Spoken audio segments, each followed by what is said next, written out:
Moi! Tänään on 4.12. ja tänään tulee täyteen 30 vuotta siitä, kun minä aloitin näissä maisemissa yrittäjänä täällä hotelli Isosyötteellä. Ja tähän matkaan on mahtunut paljon iloisia elämyksiä, paljon kehitystä, on ollut haasteitakin. Mutta niin kuin ympäristöstä näette, niin mikäpäs täällä on ollessa.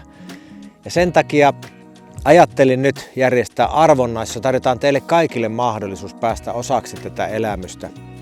Eli me arvotaan kaikki osallistujien kesken viikon oleskelu täällä meidän hotellissa, 3 yötä sviitissä, 3 yötä mökissä tai huoneessa ja 3 aktiviteettia, mitä haluatte tehdä.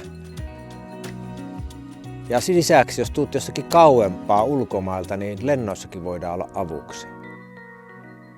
Niin nyt vaan kaikki reippaasti arvontaan mukaan ja tänne meidän maisemiin.